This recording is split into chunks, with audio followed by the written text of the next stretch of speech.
नमस्कार, मैं हूं करमवीर और आप देख रहे हैं देश और दुनिया। हमारे साथ है वरिष्ठ पत्रकार अफरोज जी सर।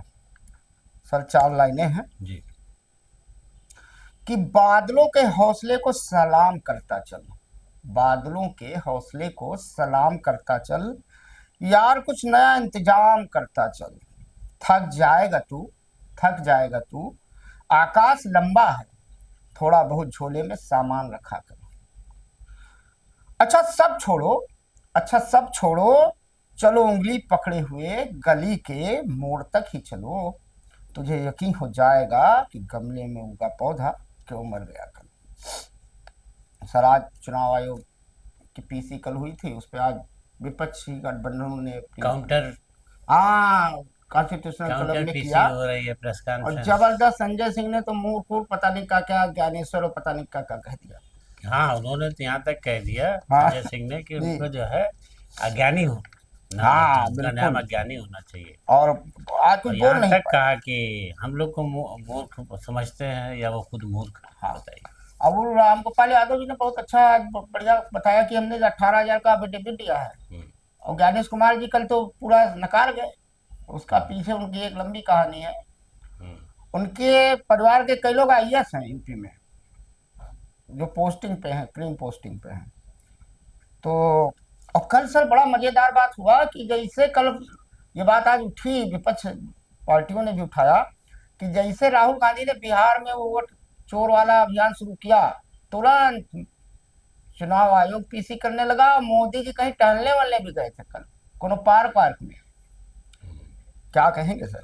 अब देखिए, कल तो इस पर हम लोगों ने खुद इस बात हम्म। को महसूस किया प्रेस कॉन्फ्रेंस के दौरान कि आज जो है वो राहुल गांधी की, मतलब यानी कल हाँ जब प्रेस कॉन्फ्रेंस हो रही थी तो उसी दिन राहुल गांधी को बिहार में चुनाव वोट चोरी और इस सब आंदोलन लेकर के हाँ, अभियान सर। एसआईआर के खिलाफ निकालना था, यात्रा रैली निकालना था। तो ये प्रेस कॉन्फ्रेंस करने लगे कि सारा मीडिया, कैमरा और सब इधर आ हाँ जाए, पब्लिक का ध्यान भी हाँ, इधर वो चला जाए। शायराना भी हो गए थे तो थोड़ा। आज जो कल तो हम लोगों ने कहा, लेकिन वही बात आज मैंने देखा कि सोशल मीडिया पर या अपनी प्रेस कॉन्फ्रेंस में पूरे विपक्ष ने ये बात कही है। हाँ और कल मैंने ये बात कही थी कि गोल मोल बात घुमा घुमा करके ये जवाब दे रहे हैं, जैसे अधिकारी टेक्निकल जवाब देते हैं, वही हम्म। बात आज जो है संजय सिंह ने हर उसने कही, किसी सवाल का जवाब नहीं दिया।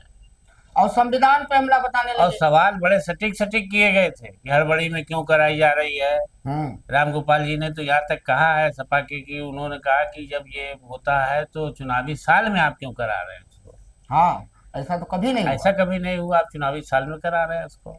और योगेंद्र यादव ने 10 सवाल पूछे हैं सर जी। कि राहुल गांधी से एफिडेविट मांग रहे हो भैया, ज्ञानेश कुमार गुप्ता। हम्म। अनुराग ठाकुर पे सर कोई कार्रवाई नहीं हुई, 4 दिन हो गया, उनसे उनसे एफिडेविट एफिडेविट। नहीं मांग रहे हैं। सपा ने एफिडेविट दिया, उसका क्या हुआ? एसआईआर से पहले पार्टियों से राय मशविरा क्यों नहीं किया गया? चुनाव वाले साल में इंटेंसिव रिवीजन न कराने की स्थापित मर्यादा क्यों तोड़ी गई? इतनी हड़बड़ी में बारिश बाढ़ के बीच एसआईआर क्यों हुई? कितने लोगों ने फार्म के साथ कोई दस्तावेज नहीं जमा करवाई? और सबसे बड़ी बात सर, जो हम लोग पिछले 15 दिन से कह रहे हैं, इन्होंने 65 लाख वोट काट दिए। एक रोहिल्ला, एक बांग्लादेशी, एक म्यांमारी, वो नहीं मिला। और वो एक सर आज पता चला प्रेस कॉन्फ्रेंस में ही कि कोई एक व्यास जी हैं, मिस्टर आईएएस हाँ, रहे हैं, रिटायर्ड रिटायर्ड, रिटायर्ड आई है। उनका उनकी पत्नी का नाम काट दिया। तो वो का बांग्लादेशी तो है, कहाँ अगर जाएंगे? नहीं, देखिए, ये यही शोर मचा करके एसआईआर किया जा रहा था हाँ कि यहाँ पर बांग्लादेशी घुसपैठी है, जी। म्यांमार के, पाकिस्तान के, बांग्लादेश के, हम्म। यहाँ लोग शरण लिए हुए हैं, घुसपैठ से करके घुस आए हैं हम्म। हमारे देश में। तो हम उनको, और इस पर तो आपके देखिए केंद्रीय गृह मंत्री चीख चीख के हम्म। कि घुसपैठियों के खिलाफ बर्दाश्त नहीं किया जाएगा, घुसपैठियों को वोटर नहीं बनने दिया जाएगा। हाँ किया आपने ये, लेकिन एक भी का पता आपने बांग्लादेश का, इसका उसका तो नहीं निकाला। वही बात वो कह रहे हैं तो व्यंग में संजय सिंह हम्म। कि जो रिटायर्ड आईएएस उनको और व्यास उनकी जी। पत्नी व्यास जी और उनकी हाँ पत्नी का नाम कटा है और वो जीवित हैं, और वो ये कह रहे हैं कि हमारा नाम काट दिया गया, बताइए हमको क्या दिखा दिया गया। डिटेंशन सेंटर में भेजे तो अब जाएंगे। अगर ये घुसपैठियों के खिलाफ हुई तो ये लोग डिटेंशन सेंटर में और जाएंगे। सर 22 लाख लोग मर गए। हम लोग ने एक आंकड़ा दिया था एक दिन कि एक दिन में 2 लाख, 2.25 लाख लोग मर गए थे बिहार में। गजब का हाल है। अब सर सुप्रीम कोर्ट के दबाव में खैर चुनाव आयोग ने जारी 65 लाख का कर दिया है। अब देखा जाएगा कि सितंबर के बाद होता क्या है इसमें। नहीं, ये देखिए कि 65 लाख को आप क्यों छुपाए हुए हम्म, थे। कल तो बहुत ही सीना ठोक ठोक के सारी बातें मुख्य चुनाव आयुक्त कर रहे थे। जी। और आज उनको ये पता चला कि हमको ये सब बातें अब पब्लिक में आ चुकी है कि 65 लाख लोगों के नाम हम क्यों नहीं जारी कर रहे हैं, क्यों हम्म। नाम काटा गया है, क्यों हटाया गया है, किन कारणों से आपने कहीं दर्शाया नहीं। और सब अब आपसे कहा गया है, आपसे आधार कार्ड को भी कहा गया था, हम्म। आपने आधार कार्ड को नहीं माना। सुप्रीम कोर्ट ने फिर कहा कि नहीं, आधार कार्ड को आधार बना करके आप जो है कीजिए। उसमें कीजिए उसको। अब सर हमारे सीजीआई हैं जस्टिस बी आर गवई साहब, उन्होंने एक बहुत अच्छी टिप्पणी की। उन्होंने कहा कि 2 घंटे की बारिश में दिल्ली लकवाग्रस्त हो जाती है। कोर्ट ने national highway authority of India की याचिका पर सुनवाई करते हुए टिप्पणी आज की है। याचिका केरल हाई कोर्ट के आदेश के खिलाफ दाखिल की गई थी। क्या कहेंगे सर? ये देखिए, ये तो ये नेशनल तो जो, अपने लखनऊ का भी यही हाल रहता हाँ, है। ये पूरे देश की यही हालत है।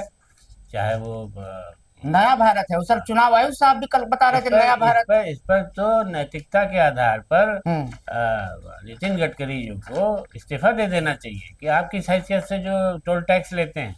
हाँ वो। सड़कें जो है बड़ी बड़ी गाड़ियों का टायर जो है खराब कर रही हैं और हम्म। जाम लग रहा है, पता, और एक्सीडेंट हो रहे हैं। जी। हम जा रहे हैं, अचानक पता चला एक बड़ा गड्ढा वहां धंस गया, सड़क धंस गई। जी। अब हम काटेंगे, अचानक तेज रफ्तार से आ रहे हैं तो काटेंगे, पीछे के सारे लोग टकरा जाएंगे। तो इस तरह से एक्सीडेंट भी हो रहा है, वो भी हो रहा है, लेकिन आपको टोल टैक्स चाहिए। हम्म। तो वहां पर कुछ लोगों ने एतराज किया था, तो वहां के हाई कोर्ट ने जी। इस पर रोक लगा दी थी। और सर एक बहुत महत्वपूर्ण समाचार था, एक दिन हम और इसको ले लिए थे लेकिन हम भूल गए थे। सर जैसे होता क्या है कि चाहे आप सेना में भर्ती हो रहे हों, तो उसमें एक कैटेगरी होती है कि बहुत सारे लोग ट्रेनिंग के दौरान चोटिल हो जाते हैं या विकलांग हो जाते हैं। तो उन्हें 40,000 रुपया महीना दिया जाता है, सरकार देती है इलाज के लिए, इलाज के लिए। मेडिकल हाँ, लाइफ मेडिकल टाइम अलाउंस। देती है। राजनाथ सिंह जी ने पिछले साल उसमें इजाफा करने का एक प्रस्ताव डाला था, लेकिन अभी तक उसका पता नहीं क्या हुआ। आज सुप्रीम कोर्ट में मामला गया। हम्म, जो एनडीए के थ्रू जाते हैं, हम्म, इंडियन मिलिट्री एकेडमी में जाते हैं, बहुत टफ ट्रेनिंग होती है। कई लोग तो मानसिक रूप से विक्षिप्त हो जाते हैं उसमें। तो सुप्रीम कोर्ट ने सेना की ऑफिसर ट्रेनिंग के दौरान चोटिल हो जाने वाले पूर्व कैडेट की स्थिति पर संज्ञान लेकर सुनवाई की। कोर्ट ने सरकार से दिव्यांग हो चुके कैडेट को सहायता राशि देने, इलाज का खर्च उठाने और स्थिति सुधरने पर सेना में उपयुक्त पद देने का विचार करने को कहा है। कोर्ट ने भविष्य में सभी कैडेट को ग्रुप इंश्योरेंस के दायरे में लाने का भी सुझाव दिया है। क्या कहेंगे सर? नहीं, ये तो कोर्ट ने बहुत अच्छा ऐसे फैसला तकरीबन दिया 500 है। कैडेट हैं सर। अब देखिए, यही यही चीज मैं कह रहा था उस दिन जी। कि जो काम सरकार नहीं कर रही है, जी। ऐसा लग रहा है कि अब जो है कोर्ट देश को चला रहा है। हम्म। हर काम कोर्ट में जाके तय हो रहा है।